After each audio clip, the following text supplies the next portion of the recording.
The story began with a boy and a short-statured girl celebrating that they had finally found the Divine Job Tome, a book they had been searching for years. The boy, Noah, took hold of the tome and remarked that at last they had their hands on it, and that he would be reborn with the Divine Job Tome in his grasp. He sat down for a moment, and the short girl asked if he was planning to use it immediately. Noah replied that they might as well get it over with. She then asked how they were supposed to use it, and Noah laughed, saying that since it was a book, they would start by reading it. He opened it and found various job descriptions: warrior mage, knight, and the rare alchemist. He also saw magic warrior and dragon knight, jobs he had never seen anyone possess before. But before he could think further, the girl complained that she could not see the book. Noah kept flipping pages until he reached the one describing the hero. He thought back to the real reason he had searched for the Divine Job Tome so desperately. It was because of this particular job, not because he dreamed of becoming a hero, but because he despised the hero job. He explained to himself that the divine job was something every human received upon turning 15. Noah Whitefield had been born as the third son of a poor noble in a remote region of the Dracos Empire, and he had believed he could live peacefully without inheriting the family estate. However, at the divine job ceremony on his 15th birthday, he discovered that his job was hero. He had been shocked, knowing that being the only hero in the world meant everyone would expect him to defeat the demon lord. He did not find it amusing at all, especially since the world was largely peaceful and he bore no grudge against the demon lord, so he wondered why he should be expected to fight him. All he wanted was a quiet life, far from the expectations placed on a hero. He had lied to his father, claiming his job was that of a normal villager, and his father immediately dismissed him as useless, which in truth relieved Noah, since it meant he was free to live as he pleased. He then set out on a journey to discard the hero job and brought along his short-statured maid, Lear. 5 years had passed, and they had come a long way, surviving countless brushes with death. Lear interrupted his thoughts, insisting again that she wanted to look at the book. Noah ignored her and noticed that the page next to the hero was the Demon Lord. Surprised to learn that Demon Lord was also considered a job, Lear once again complained that she wanted to see the tome and pulled it from his hands. Before either of them could react, the book rose into the air and exploded. Noah stared at Lear, wondering if she was floating, but quickly realized that time had stopped around them and he too was unable to move. The pages fluttered through the air, and he struggled to understand what was happening. Suddenly, a voice echoed, declaring that the heavens had granted Noah a new job, monster tamer. A moment later, everything returned to normal. Lear rushed to him, asking if he was all right, unaware of what had occurred. Noah tried to make sense of it, and when Lear asked if he had received a new job, he could not recall and asked her what his job was again. She looked at him with mild disappointment and called him a goof. Irritated, Noah said he would check his performance panel himself. When the panel appeared, he realized that his job had indeed changed to monster tamer, and several new skills were listed. He admitted he had never heard of such a job before, but found himself intrigued by two skills in particular: monster capture and monster training. He read their descriptions and learned that defeating a monster might give him a chance to befriend it. The idea fascinated him. He also read about Lilkarla Run, the world's largest underground dungeon, before closing the panel.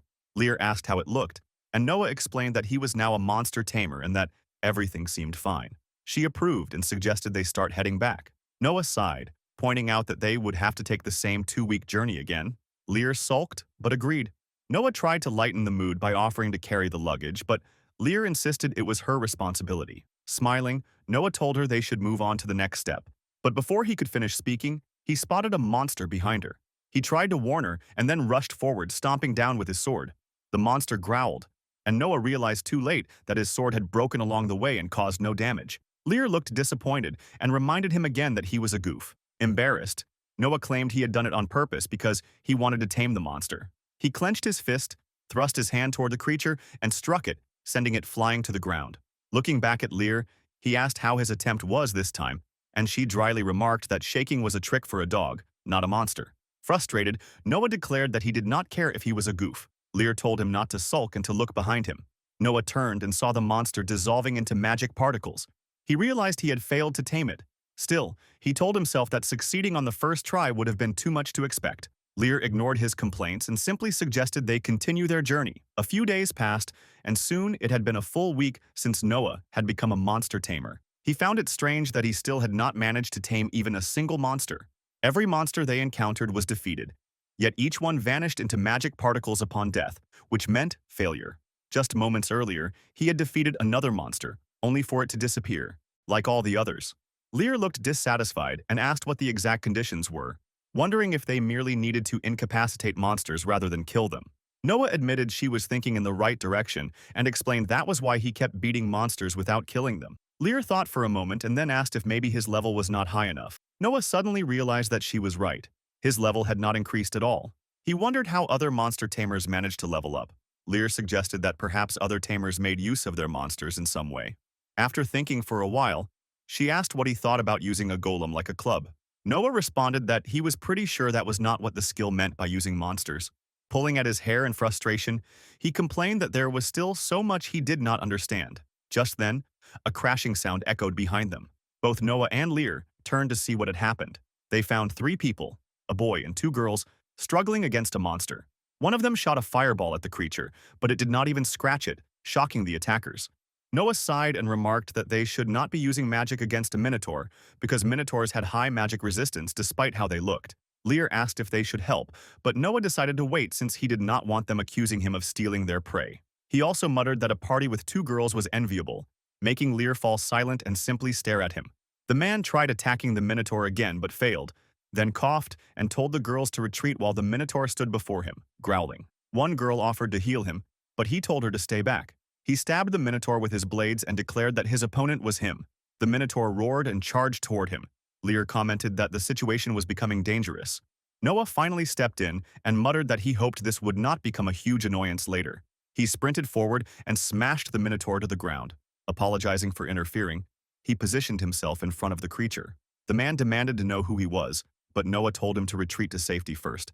The minotaur coughed and growled, and Noah noticed that it could still move even after his blow. He wondered whether he had pulled his punch too much and decided to be more serious next time. As he studied the creature, he noticed a bone necklace around its neck and wondered what it was.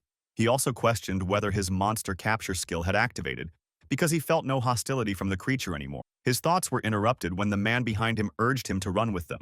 Noah turned around and realized he had completely forgotten they were still there, and although he wanted to experiment with the minotaur, their presence made the situation awkward. He ordered the minotaur to extend its hands, and surprisingly, it obeyed without hesitation.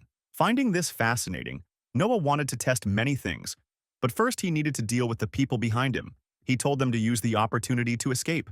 All 3 were shocked and asked if he truly meant for them to leave him alone.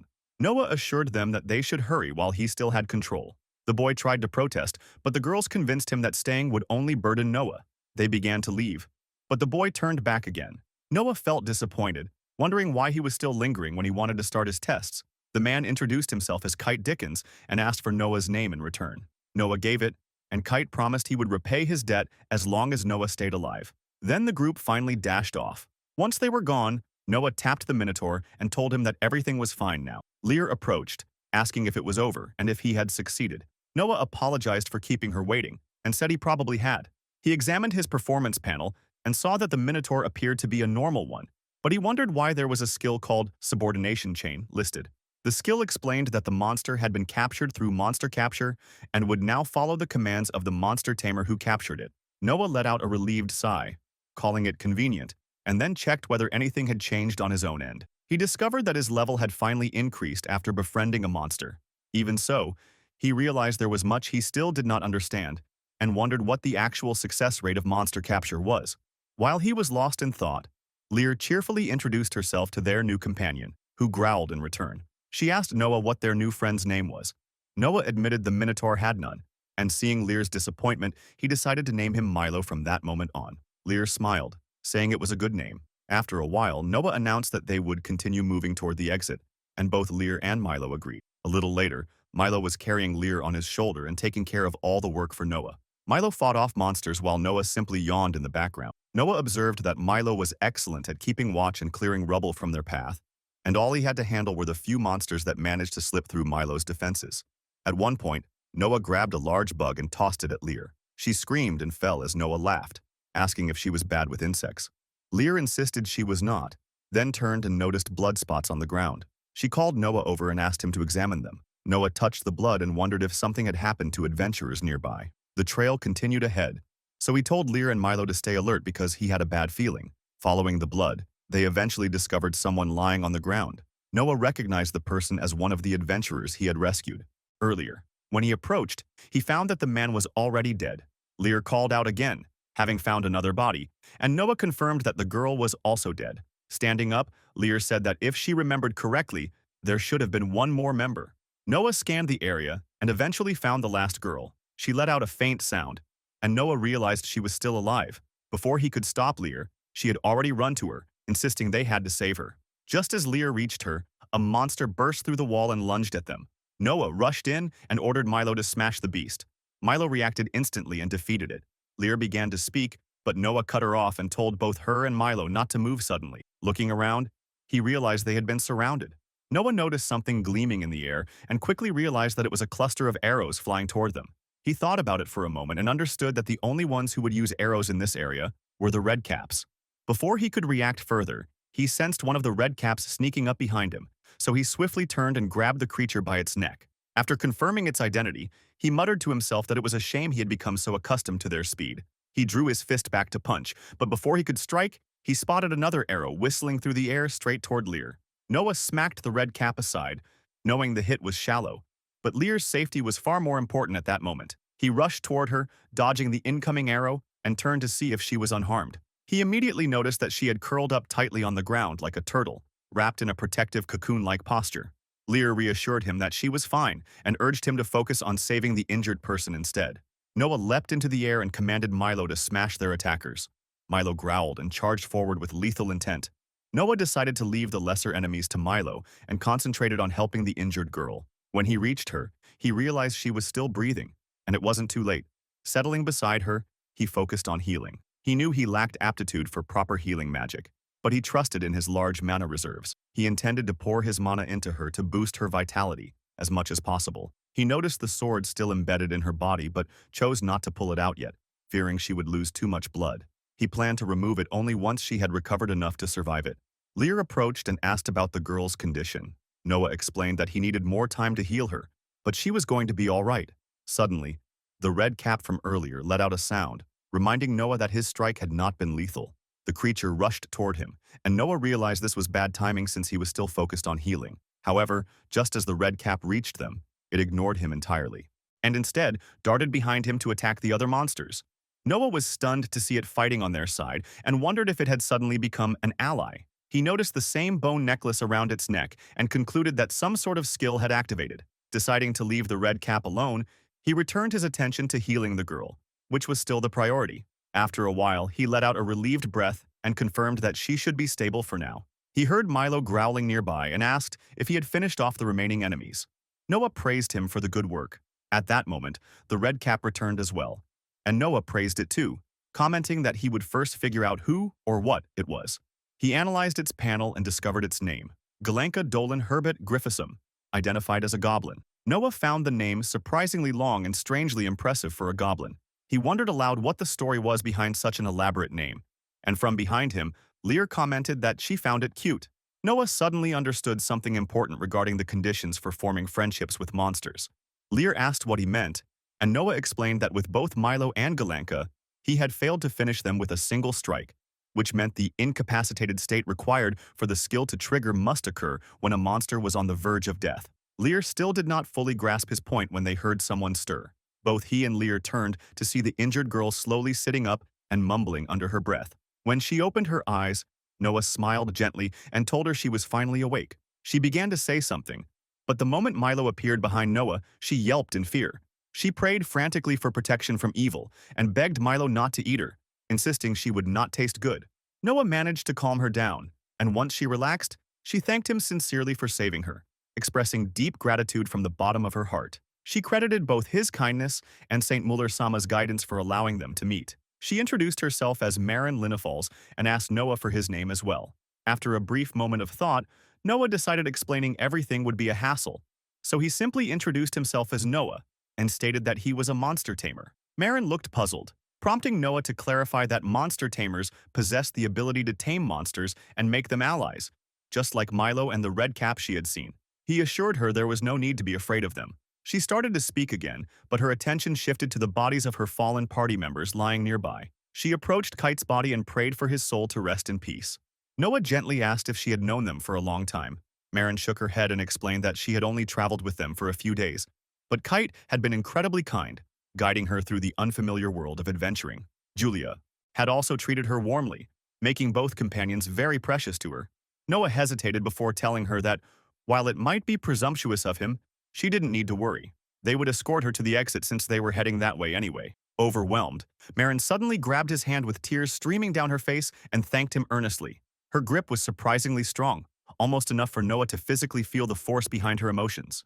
Lear watched the scene with a sulking expression, clearly displeased.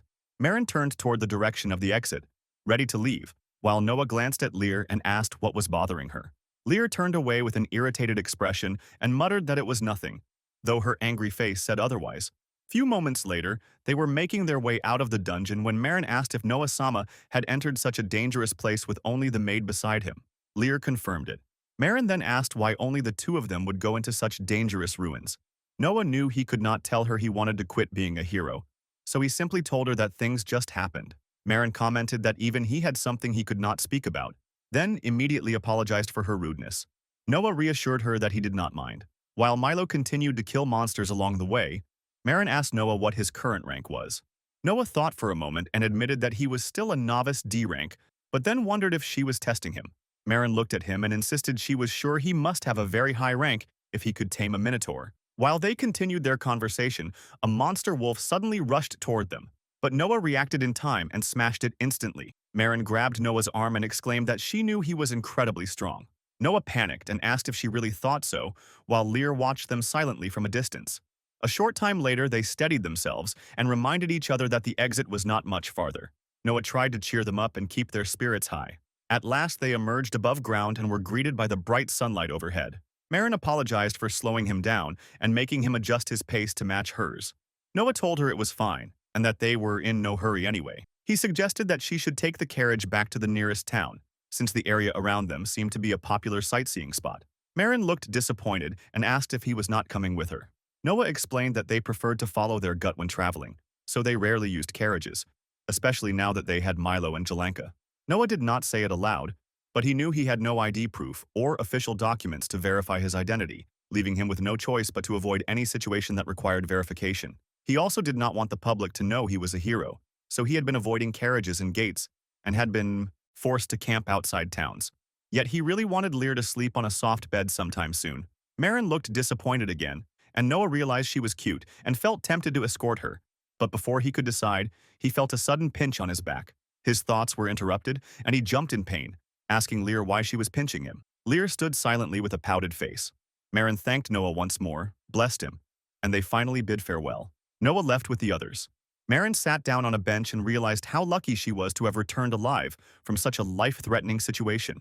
She understood that a single wrong step would have left her dead like Kite-san and Julia-san. She tried to shake off the thought and reminded herself that she had to get her hands on that tome no matter what. She sat quietly, thinking deeply about the divine job tome. A few moments later, Noah was walking along with the others when he commented that the path was starting to get nicer. Lear agreed. Noah thought about it and commented that it was their first time traveling through this area, which belonged to the All-Vans Kingdom side. He suggested that they find a place to rest, preferably near a waterfront, where they could set up their camp. He told Lear she would be responsible for preparing their food, while he told Galanka that scouting was up to him. Galanka immediately followed orders, climbing up a tree with remarkable speed to scout the area. He pointed toward a direction, and soon enough, they reached a calm and clear waterfront. Noah said he would go look for ingredients for their meal, and suggested that Lear should take this chance to bathe or relax. Lear hesitated and asked if it was really all right. Noah told her it was completely fine since she would be cooking for them anyway. And besides, he needed to earn his share of the meal too. He ordered Galanka to guard Lear and called Milo to come with him. Before leaving, Noah asked Lear what she wanted for dinner. Lear said she wanted meat, and Noah laughed, finding her request simple and convenient. He rushed forward and challenged Milo to a race to see who would reach their prey first. A short while later, they were attempting to capture their prey when they heard heavy thudding sounds. Noah went closer to investigate and discovered an ogre. Milo growled and prepared to attack, but Noah stopped him and said he would handle the ogre himself. He understood that ogres usually moved in groups, but he was fortunate to find a lone one. It was the perfect chance to test his theory about the taming skill requirement. Noah leaped down and rushed toward the ogre with the intention of holding back his strength and avoiding its weak points. His strike sent the ogre flying into a nearby tree. Noah observed the result and was pleased to see that the ogre had not turned into magic particles, meaning he had successfully held back and brought it to the verge of death. The subordination chain skill activated perfectly, confirming that the incapacitated state required by the skill referred to being near death. Before he could think further, he heard a sound and realized it was the ogre speaking. The ogre asked Noah to give him an order. Noah stood frozen in surprise while Milo patted the ogre's back and declared that he would teach him everything properly and that the ogre would be his younger brother from now on. Noah watched in disbelief, then suddenly shouted, asking since when they could speak human language. Milo explained that they still could not speak human language. Rather, it was Noah who had changed. Noah was shocked, and only then realized that he could understand monster speech because his level had increased. Milo laughed and said Noah must really enjoy making complicated expressions like that. Before Noah could respond, he floated slightly in the air to protest, but Milo suddenly shoved him straight into the water. Noah cursed and warned Milo to remember this. While panicking in the water, he realized it was not deep at all. He muttered that anyone else would have drowned and then turned around, only to see Lear standing there without clothes. Noah froze and awkwardly asked how she was, commenting that it was funny running into her there. When he saw her expression darken, he immediately scrambled out of the water, insisting it was all a misunderstanding and Milo's fault. But then Galanka called out to him, and Noah realized he could understand him now as well. Noah asked Galanka for help, but Galanka solemnly told him to kill himself. Noah stood shocked, unable to comprehend what he meant. Galanka explained that it was a retainer's duty to correct his lord when the lord committed a grave sin, so he requested Noah to take responsibility and die. Noah yelled that everyone had misunderstood the situation. Galanka continued, saying he would follow his lord in death later for committing the sin of failing to stop him from peeking at a bathing woman. Lear added that she was disappointed in him. Noah yelled and cursed Milo for putting him in such a disastrous situation. Marin was on her way back to her territory when she heard people gossiping about the quest and how it had been postponed yet again. Someone asked for confirmation that they were talking about the Lilkarla Ruins exploration quest. Another person added that even the S-ranked adventurer known as the Raging Gale Kreis had rejected taking it. A bystander claimed he had seen a group accept it the last time, but someone else immediately remarked that there was no doubt they were already dead by now. Marin quietly listened to their conversations and felt her heart sink with depression. She finally arrived at the capital of the Draukos Empire, Kalkarda, a massive city that served as both the center of the judicial system and the main headquarters of the Imperial Army. In addition to these responsibilities, the city was home to the principal church of the Mueller religion, whose believers were spread across the entire continent. This great cathedral was always referred to as the St. Adriana Cathedral. Marin entered the church and announced that she had returned. Two female priests approached her and said they were relieved that she was safe. Marin turned and asked where her father was, or rather, where His Holiness was at the moment. One of the priests replied that she believed His Holiness was still inside the prayer chamber. Marin requested that they arrange an audience with him and stated that she would cleanse her body in the meantime. After washing and changing, Marin felt refreshed and relieved, quietly thankful that she was still alive. A short while later, she sat before His Holiness in the audience chamber and expressed her gratitude for being granted the meeting. His Holiness, named Rukadia Linafals, stared at her with a bored, indifferent expression and remarked that he could not care less about her courtesy, urging her to speak her findings at once. Marin apologized and reported that she had been unable to complete the mission he had assigned her, even with the adventurers who had accompanied her. She explained that although they managed to reach the ruins, both her companions lost their lives there, and she herself had nearly died as well, but a kind soul had saved her at the last moment. His Holiness suggested sending another fresh batch of adventurers and emphasized that Marin needed to obtain the divine job tome without fail. Marin's expression tensed, and she insisted that the place was far too dangerous. Even with the reward set at a generous 50 gold pieces, only 2 adventurers had accepted the quest recently, and both had died because of it. His Holiness asked if the Lilkarla ruins were truly that dangerous. Marin explained that they were a nightmarish place avoided even by S-ranked adventurers. She added that there were only 28 S-ranked adventurers in the entire world, and they were regarded as living legends.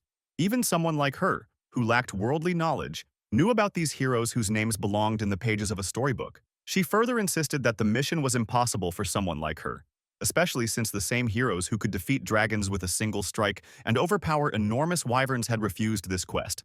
His Holiness listened quietly before suggesting that the reward be increased tenfold, raising it to 500 gold coins.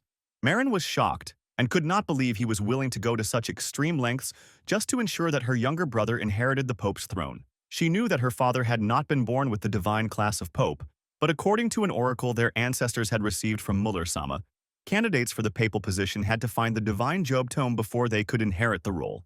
Her grandfather had become Pope through the same method, and now it was time for her younger brother to continue the long-standing tradition of the Linnefalls family. Yet Marin wondered why she had to be the one risking her life for her brother's sake. She apologized before asking His Holiness a question. He allowed her to speak. Marin asked whether they were deliberately concealing the fact that the quest came directly from the Pope, and instead presenting it as a standard ruins exploration mission. His Holiness confirmed that she was correct, and stated that no one must ever discover the truth. Marin hesitated as she pointed out that a reward of 500 gold coins for an ordinary quest was far too suspicious, especially considering that even a dragon subjugation quest typically rewarded only a single gold coin. His Holiness abruptly interrupted her and asked if she was implying that she could not accomplish the mission. Marin panicked and quickly insisted that she would do her best. His Holiness commanded her to bring back the divine class tome at any cost. Marin agreed, though she knew that no one would accept such a deadly quest anyway. At that moment, Noah's face flashed through her mind. She thought he had seemed like a genuinely kind person, someone she might be able to approach and ask politely for help. His Holiness stared at her and asked whether she had anything else to report. Marin then asked if he had ever heard of a divine class known as Monster Tamer. His Holiness could not understand what she meant. Marin explained that the kind traveler who had saved her life introduced himself as a monster tamer, but she had been unable to ask him for any additional details. His Holiness asked whether she at least knew his name. Marin thought for a moment and recalled that he had introduced himself as Noah Whitefield. On the other side of events, Noah was kneeling on the ground and asking Lear how long he was supposed to remain in that humiliating position. Galanka stood beside Lear and suggested that Noah should act like a gentleman and acknowledge his son already. Noah pointed toward Milo standing beside him and argued that everything had happened because Milo had pushed him off the cliff. Milo immediately defended himself, insisting that it had only been a light nudge, and besides, he never imagined that his master Noah would be pushed so easily. Noah yelled back in frustration, claiming he had been lost in thought at that moment and that the sudden push had left him no time whatsoever to dodge. Their bickering continued relentlessly until Lear stomped her foot on the ground, startling both of them at once. She stared at Noah and declared that he still had not shown proper repentance, while Galanka pulled out his dagger and commented that it was finally time for judgment. Noah panicked, insisting that he had finally obtained the divine skill tome he had spent 5 full years searching for, and demanded to know why Galanka wanted him to die merely 2 weeks after achieving such a long-awaited goal. He even questioned whether Galanka thought of him as nothing more than a cicada. Lear casually remarked that he was just as noisy as one too. Noah desperately tried to divert the conversation by pointing out that Milo had admitted to pushing him, so this should serve as a mitigating factor and therefore clear him of wrongdoing. Lear looked unimpressed and claimed she could not understand a single word Milo had said.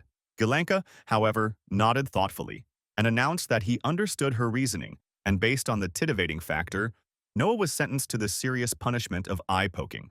Noah recoiled in horror, imagining the pain, and complained that it would take him forever to heal from something so extreme. Galanka calmly assured him not to worry, stating that Lear would take care of him forever if needed. Noah cried out in exasperation, insisting that this was not the issue at all. Lear paused to think, and then declared that Noah was far too selfish. Noah stared at her in confusion and asked what she intended to do. Before he could comprehend anything, Lear moved closer, settled herself on his lap with her back facing him, handed him a hairbrush, and ordered him to brush her hair right then and there as his punishment. She added that he would act as her servant for the time being. Noah had no idea how he was supposed to respond, but ultimately agreed. Milo let out a relieved sigh, saying this was the best possible outcome, while Galanka declared that the case was now officially closed. Noah glared at them, silently vowing that he would never forget what they had put him through today. Lear looked at Noah and asked whether he could understand what Milo and the others were saying now. She added that there was a new monster present, one she had never seen before. The ogre made a strange sound, but Noah told him to stay still so he could analyze him properly. Noah studied his panel and informed Lear that the monster's name was Chappie, to which she reacted with delight, calling it cute. Noah then realized that his own level had risen and that he had gained a new skill as well. It was the monster language understanding skill, which allowed him to comprehend certain monster languages. Noah thought it was the most convenient and useful skill he had acquired so far. Lear interrupted his thoughts and told him to stop for now, saying she would take care of the rest herself. She stood up suddenly and instructed him to go take a bath while she prepared dinner. Noah asked her if she was truly sure about that.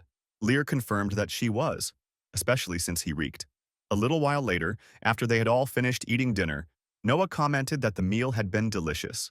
Lear had already fallen into a deep sleep, and Noah looked at her with concern, thinking that even though they had gained new companions and her burden was decreasing, she was still pushing her body and nerves far too hard. He instructed Galanka and Milo not to let a single monster slip past their watch. Galanka complained that Noah was far too noisy, while Chappie enthusiastically said he would do his very best.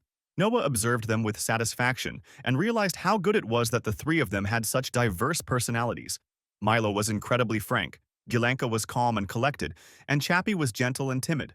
Noah yawned, feeling sleep creep in, and said that he was counting on them to keep watch for the night.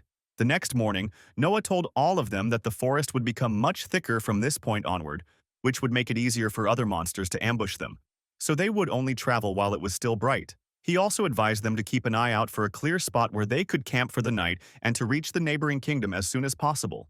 A few moments later, as they moved deeper into the forest, Galanka approached him and asked if he could have a moment of his time.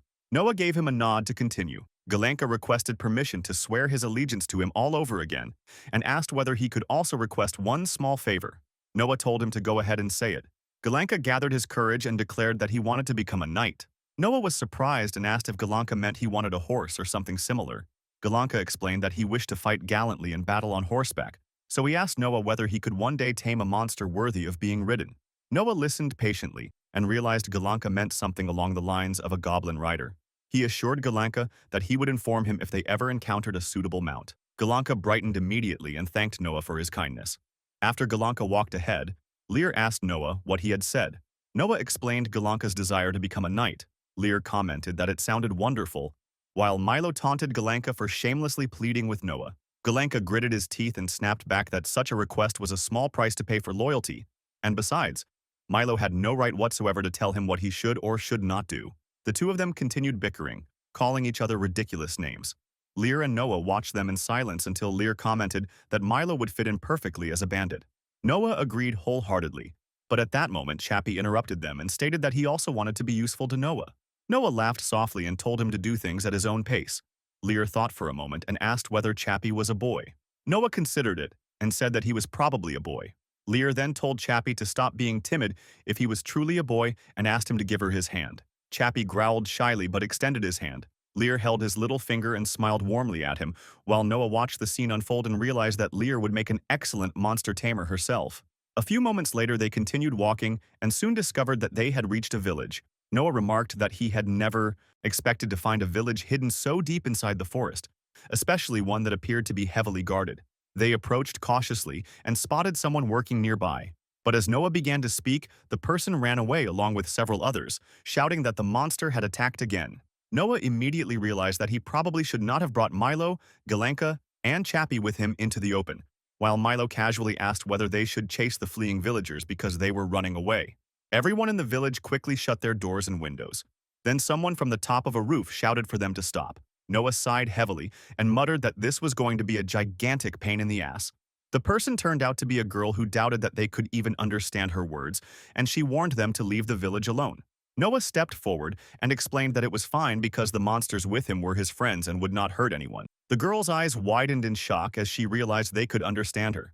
Noah introduced himself and stated that he was a monster tamer. The girl was startled and asked if he truly expected her to believe such a claim. Noah looked at her more carefully and noticed that she was an elf. The elf raised her arrows toward them and declared that both humans and monsters were considered enemies in their eyes. She further stated that now that they had discovered the hidden village, they would have to die. No one realized that a herd of monsters was rushing toward them from the forest. The elf told Noah that they had to die, and before he could explain anything, she released an arrow at him. Milo caught the arrow effortlessly and snapped it in half. Noah let out a sigh of relief and remarked that everyone who had ever pointed hostility at him, whether humans or monsters, had always ended up dying by his hands. He then asked her if she was certain she wanted to do this. The elf hesitated for a moment but insisted that she would not be swayed by what she called his cheap threats. She noticed the approaching herd and muttered in frustration that it was those creatures again. Noah could not understand what she meant at first, but then he heard the sound. He turned around and saw a herd of wild dogs charging toward them. Before he could react, the elf fired a barrage of arrows at the wild dogs, killing them swiftly. She continued shooting and declared that she would never let their filthy paws touch her village again. Noah exhaled in relief and commented that she was incredibly skilled with her bow and assumed her class was likely hunter or archer. But he also realized that the number of enemies was far too many for her to handle alone. He instructed Galanka and Milo to send those mutts to meet their maker. Both of them rushed forward at his command, racing each other for the honor of drawing first blood. Chappie then stepped forward and asked Noah for permission to join. Noah told Chappie and Lear to stay back for now. They both looked disappointed, but Noah smiled and told Chappie to protect Lear no matter what, because he was counting on him. Chappie became excited and declared that he would do his best to protect her, while Lear responded that she would protect Chappie in return. Noah looked bored and remarked that it would be best if they stayed still while Galanka and Milo handled the wild dogs. Milo attacked and boasted that nothing could escape his wrath, asking Noah how his attack had looked, while Galanka criticized him, saying it had no elegance at all. Their bickering continued until Noah interrupted and told them to take the situation seriously. Meanwhile, the elf could not comprehend what kind of sorcery this was or why they were fighting alongside monsters. Noah looked at her and explained that he had already told her these were his friends. She found it impossible to believe. Galanka continued attacking the wild dogs but missed one, allowing it to rush straight toward Noah. Realizing his mistake, Galanka called out to Noah for help. Noah replied that he did not mind because he had planned to make one of the dogs their companion from the beginning, though he quickly realized he had no idea how to tame it. He thought that they were so weak that even if he pulled his punches, they probably would not survive his attacks. When the wild dog reached him, Noah stopped it with his leg, sending it tumbling to the ground. Moments later, he realized that his plan had worked perfectly, while Lear looked sad for the fallen dog. Noah noticed her expression and explained that it could not be helped since it was a monster, and besides, the skill had activated successfully. Lear ignored him and insisted that the wild dog was cute and she wanted to name him herself. Noah told her to wait so he could analyze it first because it probably already had a name. When he analyzed the dog, he learned that its name was Bo. Lear complained that it was a terrible name and still wanted to name him herself. Noah ignored her and reflected that monsters living in herds like goblins, ogres, or wild dogs usually already had individual names, whereas solitary monsters like Milo did not. The elf watched everything from the rooftop, struggling to understand what was happening. She wondered why the monster that had tried to attack Noah only moments earlier was suddenly wagging its tail at him. She began to wonder if he truly was a monster tamer. Milo soon announced that the fight was over and claimed victory. Galanka argued that Milo had only killed 43, while he himself had killed 44, and then mocked Milo by asking if his body was so full of muscles that his brain was made of them too. Their argument began again until Noah stopped them. The elf, on the other hand, realized it was a miracle for a monster tamer to arrive at their village at such a perfect time. Bao, the wild dog, introduced himself to the rest of the group, while the elf leapt down from the roof and asked Noah if he really was a monster tamer. Noah confirmed it, and the moment he said so, the elf respectfully bowed before him. Noah panicked and asked why she was bowing down, while she urgently requested him to save and help her village. She immediately realized how blunt she sounded and apologized before introducing herself as Alyssa and explaining that she was an archer. Noah introduced himself and Lear as well. Alyssa asked them to let her properly express her gratitude for his help earlier, but Noah told her it was fine and that he did not mind. She then shifted the topic and explained that although they had managed to keep their hidden elven village undiscovered so far, it now held only children and the elderly, with no one else left besides her. Noah noticed her distressed expression and gently asked what had happened. Alyssa explained that about a year ago, a dragon had claimed their area as its domain, and ever since, their village had been under constant attack by monsters similar to the ones they had just fought. Noah was shocked at the mention of a dragon and reflected that monsters normally lived in packs only with their own species. However, high-level monsters occasionally occupied sections of land as their territory, causing monsters of various races to group together under them, forming enormous mixed herds. In the worst cases, such monsters annihilated all living beings around them, and the worst example of that kind of ruler was a dragon. Noah realized that dragons did not even have fixed hunting grounds because they could fly freely. He felt genuinely sad for the villagers because none of this was their fault. They had simply been unlucky. Alyssa interrupted his thoughts and said that they had tried to fight the dragon because they desperately wished for it to leave them alone.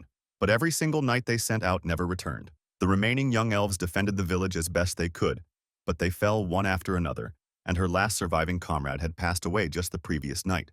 Noah thought the situation was unbelievably grim and felt embarrassed that he had even entertained the idea of taming a dragon just because he heard one might appear. He suggested gently that Alyssa should take her people and abandon the village. Alyssa shook her head and said they could not leave the land that had been passed down by their ancestors for generations. She also explained that if they left the forest, there were humans who would kidnap them, leaving them with no future except to become human slaves or worse. Noah felt pity for her and acknowledged that elves could indeed be sold at extremely high prices. He knew that although the Empire had banned human trafficking, those laws did not really protect demi-humans like elves, dwarves, and beastfolk, and among them, elves were especially sought after because they resembled humans. lived long lives, and not a single one of them was ever considered unattractive. He also realized this was his first time seeing an elf in person, and he could not deny that Alyssa was genuinely beautiful. Alyssa then said that if Noah truly had the power to control monsters, he might even be able to make that dragon obey his commands. Noah was unsure, but he said he could probably tame it. She insisted that the monsters would stop attacking their village as long as the dragon was driven away. She bowed again and begged him to save their home. Noah yelled for her to stop bowing and declared that he would save the village. Alyssa promised him 50 gold coins as a reward once he managed to drive the dragon out. Noah realized how valuable that was, enough to buy a large mansion. But he pushed those thoughts aside and told her to raise her head and not worry about the reward for now. He asked where the dragon was currently. Alyssa pointed toward a distant mountain and said the dragon had made its lair at the top. Noah told his team that he was going to protect the village and ordered Bo to come with him. Lear asked if she could go too, but Noah told her she should stay behind this time because they were dealing with an actual dragon. Noah urged Bo to follow and told him to memorize the path back, but before he could leave, Alyssa stopped him and asked if he was certain his team members would not attack her. Noah reassured her that they were all good boys, then left. He felt incredibly excited but could not show it to anyone. After all, he was about to face a real dragon, and he wondered what one would truly look like. On the other hand, a lady and a man sat at a table while the lady held a glass ball in her hand and announced that she had detected a magic reaction. The people around them whispered among themselves, wondering if the two of them were S-rank adventurers and questioning why people of that level would be in a place like that. The man at the table remarked that it seemed the information they had received was true after all, while the lady stated that the reaction belonged to an ancient class. The man commented that facing such a target would be an extremely difficult fight for only the two of them. The lady told him to be quiet as she attempted to contact someone named Drake, but the person did not answer. Growing frustrated, she muttered that this was exactly why she hated the Boondocks, and that she could not wait to return to her lab and shut herself inside again. The man gently advised her not to say such things, and to treat this as a kind of vacation, especially because the order had come directly from His Majesty this time. A few moments later, she attempted to call Drake again, and this time the call was answered. Drake addressed the lady as Shelley and asked who she was, but Shelley snapped that she did not care about such things and immediately asked Drake where she was. Drake explained that she was up in the northern region and had just taken a quest to subjugate some wyverns. Shelley was surprised and questioned what Drake intended to do with all the money she was earning. Drake laughed it off and said that money was important and added a great deal of flavor to life. Shelley ignored the comment and told her to come to the small town near the Lilkarla ruins as quickly as possible, because their target this time was an ancient dragon in the demon forest. Drake responded that it sounded fun, and that Shelley had called at the perfect time since she had just finished her quest. She said she was heading there immediately and would probably arrive in about 5 days. She also mentioned that they had been granted a court rank now, so from this point onward, they not only had to complete quests as good citizens, but also work as retainers of His Majesty from time to time. She ended the conversation by saying they would meet in 5 days and then hung up. Meanwhile, Noah and Bo had been walking for a long time when Noah asked if they were close. Bo replied that it was only a little farther, so Noah sat down to rest. Suddenly, Noah heard a noise from the bushes, and a monster jumped at him, but he reacted quickly and dodged. He counterattacked, but then realized he had made the same mistake again, and this was the 10th time now. He muttered that he truly wanted to get more companions, but holding back was far more difficult than he had originally imagined. The monster then changed its attitude completely, behaving like a puppy and showering Noah with praise, calling him amazing and the best. Noah felt it was refreshing to bond with a creature like that. He asked Bo if he had ever seen the dragon, since he had been living in that area until now. Bo replied that he had never seen one. Noah was not surprised and thought that it was understandable because even he had never seen the Emperor and had no desire to. He also reasoned that it made sense because Bo had only been a low-ranking grunt before being tamed. Bao suddenly alerted him by saying that the air had changed. Noah looked upward and realized the dragon had finally appeared, and it was far larger than anything he had imagined. Noah realized that the dragon was far larger than he had ever imagined. He patted Bo's head and advised him to evacuate to a safer place. Bo obeyed his command and wished him good luck. Noah looked up at the sky and began analyzing the dragon. He discovered that the dragon had no name and that it was a sky dragon. He noted that the dragon could launch long-range fire attacks and use its fangs for close-range combat. The dragon roared and declared that Noah would not return home alive. Noah took a moment to process the situation and then understood that the dragon was speaking. He had assumed that the monster language understanding skill applied only to monsters he had already tamed, but that was not the case. The dragon asked if he was a monster tamer, surprising Noah, who questioned how it knew his class. The dragon explained that it had met one long ago and the only humans who understood their language were monster tamers. The dragon glanced at Bo and remarked that his kindred monster was tiny and feeble. Then it chuckled and commented that the previous human monster tamer also had weak kindred monsters, and that the monsters a tamer could claim were limited to such levels. Noah shouted that the comment was rude and insisted that Bo's level of cuteness was at its maximum. He changed the subject and asked if the dragon knew anything about monster tamers. The dragon said he knew about the monster capture skill, and that the chance of capturing a monster higher than one's level was only 2%. He laughed it off and added that the skill was useless, because monsters weaker than the user would naturally become their kin. Noah was stunned. The dragon added that Bo was around level 15, and Noah's level seemed to be about the same. Noah wondered if he had misunderstood his own situation because he had originally been a level 99 hero, but he was not fully certain, so he decided to confirm it. He calculated that his previous class level was 99, and his current monster tamer level was 5, and since the previous level counted as well, his total level was 104. He realized that if the dragon spoke the truth, then there were numerous monsters above level 80 on the 40th floor of the Lilkarla ruins. And the highest level monster there had been the Guardian Golem at level 91. Noah considered that if he had inflicted heavy damage on monsters weaker than him, he could have made them his allies. His eyes gleamed with excitement as he realized that there was no monster he could not tame, and he declared himself the strongest. The dragon suddenly rushed toward Noah, reminding him that he had completely forgotten about their ongoing battle. The dragon released a blast of fire and announced that the conversation was over and it was time for Noah to face his flames. Noah clenched his fists and dodged the attack. The dragon chuckled and, noting that Noah had avoided it, released another stream of fire. Noah panicked for a moment but managed to dodge again. He laughed and asked if that was all a dragon could do. The dragon prepared another attack and warned Noah not to grow presumptuous. It charged forward, but Noah kicked the dragon with such force that it crashed into the ground. The dragon realized that it could no longer move as Noah stood tall over it. Noah asked what he needed to do to knock it out. The dragon was confused and unable to grasp his meaning. Noah smiled and informed the dragon that it would be his friend from now on. The dragon opened its mouth to ask what he meant, but Noah forced it shut and explained that the condition for capturing a monster required keeping it in an incapacitated state for some time, though the exact definition of that state was vague. Noah wondered whether that meant a state just short of death or whether there was another way to incapacitate a creature.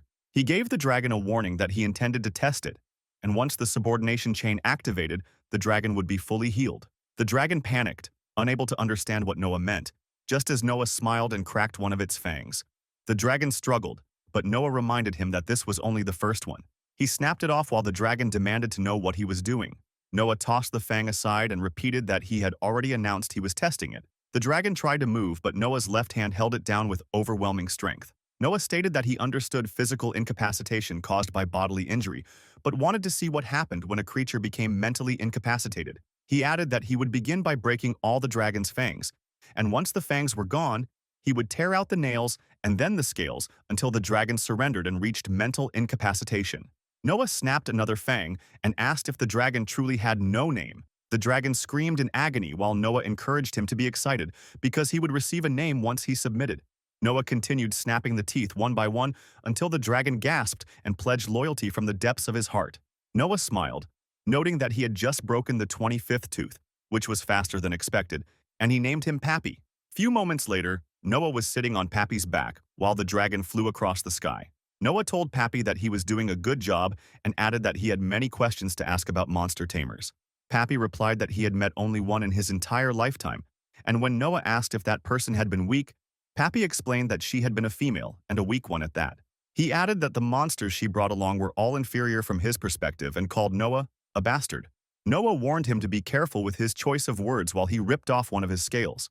Pappy screamed in pain and admitted he had never felt such overwhelming strength, and was shocked because Noah was the first human he had ever been able to communicate with. Pappy then recalled something the woman from long ago had told him before she ran away after her tamed monsters were exterminated. He repeated her words to Noah, explaining that she had intended to make Pappy part of her kindred. Noah fell silent for a moment before asking when that happened, because he wanted the woman to teach him a few things if she was still alive. Pappy replied that it had been 1,000 years ago. Noah was stunned and realized that just when he thought he could finally get an explanation, the source was far too ancient. He said he had more questions, such as how he could speak with Pappy. Pappy explained that he had lived long enough to develop a mind of his own, because originally inferior monsters did not possess such consciousness. Noah looked at Bo and realized that he could speak with monsters normally. Pappy added that monsters gathered in packs and their only purpose was to kill humans. Noah understood that Bo and the others were able to speak due to the effects of monster training, and that communication would indeed be inconvenient without that. Bao suddenly interrupted his thoughts and said he could see the village ahead. Noah looked down and told Pappy to descend. The dragon landed on the ground as Alyssa and the others prepared for an attack. Noah quickly leaped down and reassured them that everything was fine and that it was only him. Pappy urgently asked Noah to get off. Alyssa stared in shock, realizing it was an actual dragon. Noah said that he had kept his promise to make a dragon his friend. Galanka declared that he had been waiting for Noah's return, while Milo confidently said that he knew Noah could handle everything. Ignoring them, Noah asked Lear if there had been any damage. Lear replied that nothing had happened after he left. Milo said that he would send away any danger no matter what it was, while Galanka pointed out that Milo was not to be relied upon because he might destroy the village in the process. Noah brushed off their banter with a laugh, but Alyssa stepped forward and expressed her gratitude. Noah assured her she had nothing to worry about. Alyssa said the situation resembled a legend passed down in the village. Noah could not understand what she meant, so she explained that long ago, a small country had raised an army of 5,000 or even 10,000 to capture them, but a woman staying in the village defeated all their forces using monsters under her command. She continued that the woman advanced forward, burned the enemy's land, and planted saplings afterward, which had grown into the protective forest surrounding them to this day. Alyssa said the name of the woman in the tale was Lilcarla. Noah smiled, wondering if he had heard correctly, but Pappy suddenly interrupted, saying that it was a coincidence because the monster tamer he met 1,000 years ago had also been named Lilcarla. Realizing what he had unintentionally revealed, Pappy immediately apologized for calling Noah names earlier. Noah said he did not mind, and that Pappy could call him whatever he wanted. Then the realization struck him that the legend was not just a tale, and Lilcarla was known as the devil in human society. He feared that he might also be seen as the Demon King, because he shared the same class as her. Trying to calm himself, he reminded himself that he was not the Demon King, and also not an ex-hero. Suddenly he remembered that in the Divine class tome, the page next to the hero class had been the Demon King class. He began pacing around while mumbling nervously, and the others watched in confusion. Milo asked if Noah had eaten something strange, and Pappy asked what Noah planned to do now. Noah could not understand what he meant, so the dragon explained that since Noah had defeated him, Noah now stood at the top of the forest's ecosystem and was therefore the king, meaning the entire forest was waiting for his command. Noah tried to stop him, but everyone around him began praising him excitedly. Milo said it was expected of him. Galanka said it was a fitting position for his master, and O'Hare declared that his master was superior. Noah panicked and tried to stop them, but no one listened. The praises continued from every side until he finally yelled in distress that he was not a demon king. Alyssa requested Noah to stay the night in the village because the sun was going to set soon after all. Noah asked her if it was really okay. A few moments later, Alyssa tapped on the door and announced that the monster tamer Noah had saved their village from impending danger, while Noah entered the village with his heart beating loudly. Alyssa welcomed Noah to her hidden elven village, and Noah realized that the village was quite different from what he had imagined it to be, as it looked just like another plain settlement made of simple wooden structures, especially since they even had cows there. He also commented inwardly that, when thinking about an elven village, one would expect flowers blooming everywhere and fairies dancing happily around them. Noah set aside his thoughts and told the monsters that they were going to spend the night in the village, but he needed them to stay outside the village for tonight because he did not want to cause any commotion. Pappy smirked and said that it was not a problem because they were used to sleeping in the open. And then Pappy lay down and commented that he was more comfortable sleeping on the grass, and if there was nothing else, he would see them in the morning. Milo added that he also did not have any problem with that either, while Galanka told them to leave the night guard duty to him. But Bo commented that he wanted to sleep with his master Noah. Noah laughed it off and asked Bo to come with him. Both Milo and Galanka cursed at Bo. Once they entered the village, Alyssa told Noah and Lear that they could stay in her house tonight, but Noah replied that it was fine, because he could not trouble her any more than he already had. Alyssa insisted that it was nothing like that, and reminded him that he was their savior after all. Noah agreed, and as he took a proper look at the village, he felt that it was very similar to his hometown, and somehow, it was really relaxing. Noah was lost in his thoughts when an old lady suddenly approached him, interrupting him and startling him. Noah flinched back when she asked if he was the rumored Noah-sama. Noah hesitated and told her that he was Noah, not Sama, and asked her if she needed something. The old lady blessed him and thanked him, saying that her son's soul would finally be able to return to the earth peacefully because of him. Everyone around the village began to murmur about him and how he had tamed the dragon. Noah felt a little awkward because they all suddenly started to praise him and bless him. Alyssa told Noah that it might feel a little embarrassing, but she advised him to accept their sincere gratitude. Noah smiled and thought that he could not tell them that he had only tamed the dragon because of his own curiosity, and the guilt was quietly eating at him. Alyssa commented that their lives had been dreadful before he came, but she was truly impressed that even though he had so much power, he remained humble and did not flaunt it. She added that it was as if they were reliving Lil Carla's legend all over again, but then she set the thought aside and asked Noah and Lear to follow her. Two kids came rushing toward them and asked Alyssa about the rumored monster tamer. They looked very excited and asked Noah how he did it, and they also said that they wanted to be like him when they grew up in the future. Bo commented that his master was very popular, while Lear remarked that it was expected of the king. Noah looked at them and suggested dropping the topic already. Alyssa told the kids to save their excitement for another time because Noah-sama must be tired today. She also commented that she might not be there anymore after today, so she was counting on both of them to protect the village. Noah was surprised and could not understand what she meant, so he asked if she was going to leave the village. Alyssa turned around and said that she would explain everything once they reached her home, which was just around the corner. Noah quietly agreed. Meanwhile, Marin slammed her hands on the receptionist's table in the Imperial Capital Adventurers Guild and asked how she could not find a name because it was impossible. People around them started murmuring while the receptionist replied that it was a fact that she could not find the name she was looking for, and she was confident since she could recite all the S-ranked adventurers' names. She added that she had also checked the A-rank list but still could not find any Noah Whitefield there, and she asked Marin whether she wanted her to check the B-rank list as well. Marin requested her to do so, but the receptionist explained that because the list contained a large number of adventurers, she would need more time and an additional fee to proceed. Marin thought that money was not an issue, but she could not afford to waste more time, so she asked the receptionist to at least introduce her to the S-ranked adventurers. The receptionist gave her a puzzled look and explained that two S-ranked adventurers had stayed in the capital a few days ago, but unfortunately they were currently away on a quest, and due to confidentiality, she could not reveal anything about their mission. Marin was left speechless when the receptionist added that she might meet one of them someday if she waited in the capital, but she could not promise anything. Marin turned around and left the guild.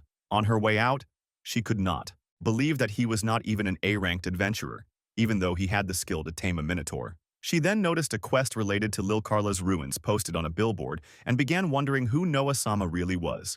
Meanwhile, Noah entered the room and thanked Alyssa for having them. She lit the lamp and commented that it was a bit shabby, but they could relax and make themselves at home. Noah realized she was not wrong because, aside from the essentials, the room was practically empty and did not even have a proper partition. Alyssa turned around and brought up what he had heard earlier, requesting that he sell her as a slave because he could receive around 50 gold coins for her. She smiled and said that as long as she knew her village was safe, she could live proudly even as a lowly slave. Noah was shocked, and Lear stared at him intensely. Noah asked her to wait a moment and said that there was no way he could do that, and besides, he had already told her that he did not need any reward. Alyssa interrupted him and insisted that he should not worry because she had already prepared herself for this. Lear continued staring at Noah, while Alyssa stated that a proud elf would never break their promise, no matter what it was. Noah apologized for disappointing her and explained that he had tamed the dragon only to satisfy his curiosity, so she did not need to trouble herself about how to repay him. He also felt that if he messed up here, he would definitely die, judging by the way Lear was looking at him. Alyssa suddenly shouted and declared that she would become his slave instead. Noah panicked and asked how she had reached that conclusion. Alyssa smiled and said that elves did not fully understand human standards of beauty, but she believed her appearance and figure were considered attractive by human standards, and she asked if she was mistaken. Noah said it was nothing like that, though the pressure coming from his left side, where Lear stood, was so strong that he could not think straight. Noah tried to calm Alyssa and said that they were friends. Alyssa was surprised, and Noah explained that the two of them were on a journey without any particular goal and asked whether he could stay in the village for a few more days. He added that this was why he preferred having her as a friend, someone he could talk to as an equal, rather than having her as a slave. Alyssa held her chest and tried to process the idea of them being friends. She quickly apologized for bringing up such a strange topic and said she would go change. She told him to put down his luggage and make himself at home, then dashed out of the room. Noah sighed in relief and thanked the heavens that he would live another day. He settled down on the bed and took a deep breath, but then he suddenly realized it was a bit of a shame to pass up such an offer. He did not notice Lear staring at him until she interrupted his thoughts and asked if he was regretting rejecting Alyssa's offer. Noah responded that it was nothing like that and asked what kind of person she thought he was. Lear replied that he was a pee-pee pervert, just as Alyssa re-entered the room carrying a fresh set of clothes. She apologized and explained that she only had her late father's clothes, but she had brought him a change of clothes nonetheless. A few moments later, Noah changed into her late father's clothing and thanked her. He was surprised that the clothes fit him perfectly, and she had even brought him a pair of boots. Alyssa commented that she was glad he felt that way. Noah replied that it was a great help since his old clothes were already worn out, as he had to fight either monsters or bandits most of the time, but the clothes she gave him were a bit scruffy, so Lear would mend them for him. At the same time, Lear grabbed the piece of clothing, and Alyssa asked her what she was doing. Lear pulled at the clothing and commented that it was her job, but Alyssa insisted that she could not trouble her guests that much. Both of them continued tugging at the piece of clothing and later asked Noah to choose between them. Noah thought for a moment and said that it would be better to let Lear do it because her divine class was made after all. So her level would never go up if she did not do any household work. Alyssa immediately apologized to Lear for bothering her and then said that she would go prepare their dinner instead. A few moments later, Alyssa set the dinner table, and Noah asked her if she was sure they could eat all of it. Alyssa commented that Lyre helped too, but she apologized because the meal was vegetarian since elves did not eat meat. She added that she had never thought her dining table would be lively again after the passing of her parents, and it meant even more because it was with her friends. She changed the topic and asked Noah what his plans were from now on, because she remembered him saying he did not have a goal in his trip. Noah told her that many things had happened during his journey, and he had ended up with a huge party, referring to the monsters with him, so he thought that building a house somewhere and living peacefully might be good, and Lear could handle the cooking. Noah smiled and patted Bo on the head while saying that it might not sound very special to her, but it had been one of his dreams to just live in peace with his comrades. Alyssa stood and asked what he thought about settling down in her village. Noah was surprised and reminded her that he had monsters with him. Alyssa told him not to worry because all the villagers already knew. Noah thought about it for a while, then accepted her offer and asked Lear what she thought. Lear commented that it sounded fun. Alyssa's eyes gleamed with excitement, and she said she would inform the village chief about the good news, then welcomed them to her village once more. A few moments later, all of them went to bed, and Noah told Alyssa that not only had she served them a feast, but she had also prepared beds for them. Alyssa said it was nothing at all because he had done so much for them today, so she encouraged him to enjoy it. Noah thanked her for her kindness, and then Alyssa closed the window and wished him good night. Noah lay down and wondered how long it had been since he last slept under a roof, thinking he would get nice dreams tonight. But his thoughts were interrupted when Alyssa sat up facing him and said that she had felt really happy when he called her his friend. Noah could not think of a reply, so he simply told her that it was okay. Alyssa added that if one day he somehow changed his mind, then he must tell her beforehand because she would need to prepare herself. Then she suddenly rustled under her blanket and went to sleep. Noah panicked and realized she had dropped a bombshell before sleeping. The bed creaked from his other side, and he saw that Lear was staring at him. Noah panicked and thought that it was not his fault and he had not done anything. He realized that there went his good night's sleep. Meanwhile, Marin sat disappointed at a table, sipping her coffee while people around her murmured among themselves. She heard someone talking about a quest for subjugating a dragon and someone else saying that it would probably end soon because two S-ranked adventurers were already headed there. They were the Rainbow Sage Shelley and the Iron Ball of Destruction Randy. Someone added that there was more. Marin heard that another S-ranked adventurer was going to show up as well. The speaker told others not to be surprised because it was the first king, Drake Sama. Marin was shocked because even she knew who Drake was. Drake was a super famous adventurer, as well as one of the strongest S-ranked fighters. The speaker commented that it would be 3 S-ranked adventurers versus the dragon. Meanwhile, Drake offered several small gold coins to a carriage driver and told him to bring her to the location as soon as possible. The driver asked where she wanted to go, and Drake told him to head to Lapis City. When the driver asked if she had business at Lilkarla Ruins, Drake smirked and said that her business was in the Demon Forest instead.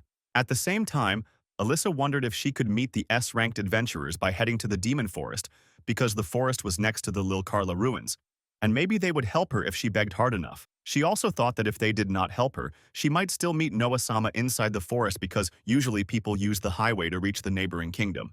But Noah and Lear had chosen to travel through the forest when they parted. She assumed they had some sort of business inside the forest, which meant they might still be there. With that thought, she stood up and rushed toward the Demon Forest. Next morning, Lear and Alyssa woke up early at the same time, while Noah-sama was still sleeping. Alyssa asked Lear to wake Noah because she had good news for him. A few moments later, all of them arrived outside a house when Noah asked if it was really all right for him to receive such a big place. Alyssa explained that the village chief had already given him his word, but the house was a bit far from the village, and there was another problem. Before she could finish her sentence, Noah clicked open the door and stepped inside. He was shocked by what he saw, and Alyssa mentioned that it had been a long time since anyone had lived there, so he might need to do a bit of cleaning first. Noah looked around and realized that calling it cleaning was too mild. The house practically needed to be rebuilt. After a while, Noah commented that cleaning wasn't an issue, but he didn't have the skills to repair it. Alyssa laughed lightly and suggested leaving everything to the old man. As soon as she finished speaking, an old man entered the house and asked Noah if he was the rumored Noah-sama. Alyssa introduced him as Lute-san and added that he was one of the most prominent builders in the village, responsible for most of the structures there. The two children from earlier peeked out from behind him. Lute-san explained that they were his grandchildren and had been asking about playing with the monsters lately. He also said that he believed the creatures following Noah-sama were not evil. Noah couldn't understand what he meant until all the monsters stood behind him and said they were fine with it. Galanka stepped forward and declared that he could be their playmate. After all, simple babysitting was no problem for a knight like him. He added that it would be impossible for Milo and Pappy. Both Milo and Pappy grew angry and snapped at Galanka. Pappy insisted he would show him that it was a piece of cake for him and claimed he was the most popular monster because he was revered and worshipped. All three of them began trying to impress the children. The kids laughed at Pappy and teased him, saying he really thought he was the most popular monster there. Irritated, Pappy said they must still be afraid of his grand appearance, and once they got used to him, they would surely gather around him sooner or later. Noah-sama laughed and asked if he was truly sure about that, because not a single child had approached him so far. He also asked when exactly this would begin to happen. Pappy cried out and insisted it was only because he hadn't gotten serious yet. But by tomorrow, all the children would surely gather around him. Lear told Noah-sama to stop teasing Pappy. Pappy flew away without another word. And only then did Noah realize he had gone too far with his teasing. Lute-san interrupted him and asked if he could bother him for a moment because he needed to talk to him before starting the house repairs. He asked Noah if he had any requests before he finished the floor plan. Noah asked if he could make the door a bit bigger, and he was about to mention something else when he was interrupted by the children's laughter. The kids told Galanka that he was way too strong, and they still couldn't beat him even with the two of them attacking together. Galanka laughed it off, and Noah watched them, realizing that despite his stern appearance, Galanka truly was an aspiring knight. Everyone was surprised to learn that Galanka was actually a knight. One of the kids commented that he would join Galanka's knight order from now on. Galanka laughed again and said it was far too early for the kid's current skill, but the child didn't understand what he meant and simply laughed. Noah suggested that Galanka not be rude and just let the kid join him. Galanka started to respond, but Noah interrupted and asked if he was being bashful. Galanka insisted that was not the case, but before he could continue, the children cut him off. They excitedly told him they had a present for him and asked him to stay still. Before he could ask what they meant, they hung a handmade medal on his chest. Smiling proudly, they said a knight wouldn't be complete without his medal. Galanka grew emotional, knowing they had made it just for him. He accepted it gladly and promised them that in return, he would defend their village with everything he had. The kids didn't fully understand his words but supported him enthusiastically. Later, the children approached Noah and announced that they had a present for him too. They placed a flower crown on his head and told him that, since he was a king, he deserved a crown. Lear admired him and commented that it suited him very well. The children pointed toward Chappie, who was hiding behind a tree, and said that Chappie had helped make the crown. Noah was surprised and admitted he had not realized Chappie was so skilled at crafts. Chappie blushed and thanked Noah for his appreciation. Lear commented that she also wanted to make one, and the children invited her to join them. Noah looked around and realized how peaceful everything felt, and that this calm, slow life was exactly what he had been dreaming of. 3 days later, Pappy was helping build the house when he suddenly wondered why he was doing something so mundane. Noah stared at him and asked if he needed to remind him of his previous crime again. Pappy growled and muttered that he would rip off his scales.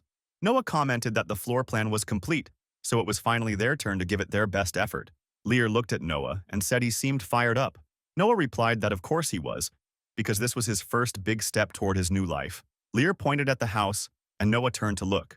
Noah and Kier stood dumbfounded as Noah realized the house was on fire, and he wondered who had done it. All the children immediately pointed at Pappy.